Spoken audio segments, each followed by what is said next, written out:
Hi. Welcome to our channel. This video introduces the most basic concepts in options trading, calls, and puts. If you like the content, or if this video is useful to you, click the thumbs up and subscribe at the end.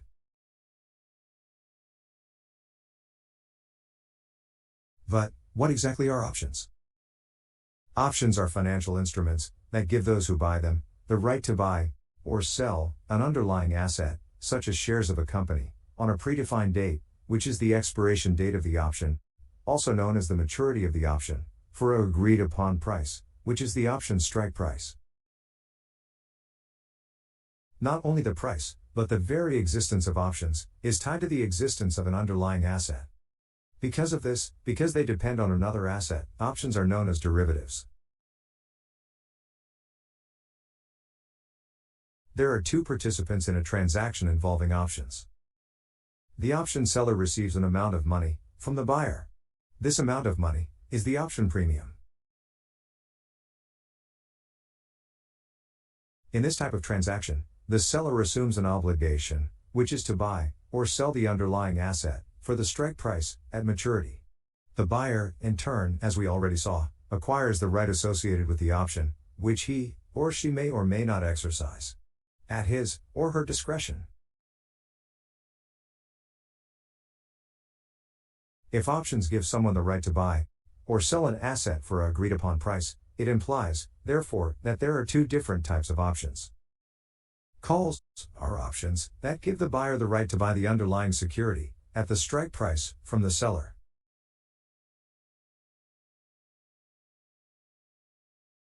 For illustration purposes, let's say you purchase 1,000 call options with a strike price of $252.50 on May 11, 2021. The underlying asset is Microsoft stock, which was then trading for $245. For this amount of call options, expiring on May 28, 2021, you paid a premium of $2.01. If, on May 28, 2021, the price of Microsoft stock is greater than $252.50, for example, if it is $255, you will have the right to buy them from the option seller for $252.50. On the other hand, if the price of Microsoft stock does not hit the strike price at expiration, obviously, it would not make sense for you to buy these shares at a price higher than the market price. In this case, the options would expire worthless and you would lose the premium paid to the option seller.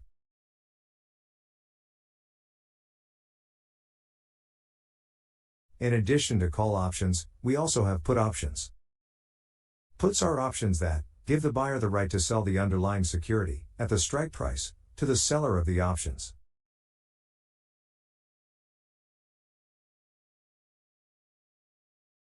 Let's take a look at an example on put options. In this example, the underlying asset is also Microsoft stock. The spot price, the number of options, as well as the start and expiration dates of the previous example, on call options, remain unchanged. The strike price of the put option is $237.50, and its premium is $2.94. What happens if, at the expiration date, Microsoft's share price is below $237.50? Let's say that, on May 28, 2021, Microsoft shares are trading at $235. If you have purchased this put option, you will have the right to sell 1,000 Microsoft shares that you own at $237.50 each to the option seller. And he or she will be obligated to buy those shares from you at this price. If the opposite happens, if Microsoft's share price goes above the strike of the put you bought, nothing will be done. You will keep your Microsoft shares, and the option seller will pocket the premium you paid.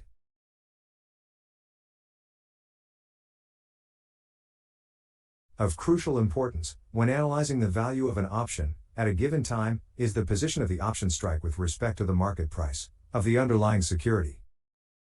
The value of an option consists of two terms.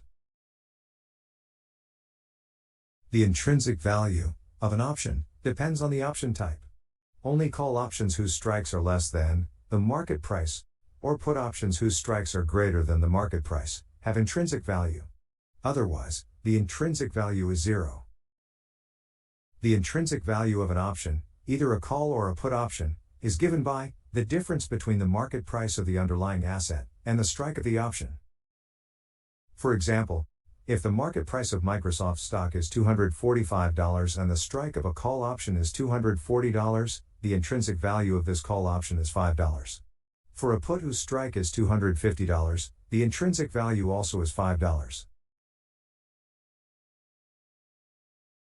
All options can also have a time value, also known as extrinsic value, which, all else being held constant, decays as the option approaches expiration. At expiration, the option may still have some intrinsic value, if it meets the conditions for it, but the time value is zero. The time value is the portion of the option's value that is effectively negotiable. Another important concept in options trading is moneyness. Moneyness describes whether an option with a given strike has an intrinsic value or not.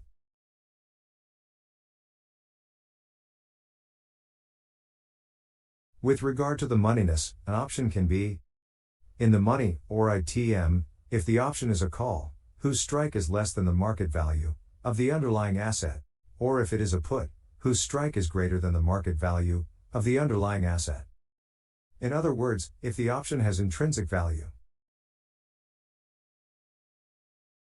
Out of the money, or OTM, if it is a call, whose strike is greater than the market price of the underlying asset, or if it is a put, whose strike is lower than the market price of the underlying asset. The intrinsic value of an OTM option is zero, that is, the option value is entirely time value. Finally, at the money, or ATM, options are options whose strike is very close to the market value of the underlying security.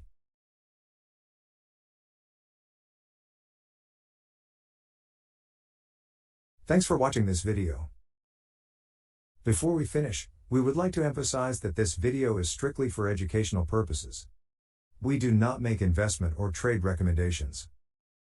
If the video content was helpful to you, please remember to share it with your friends. See you around.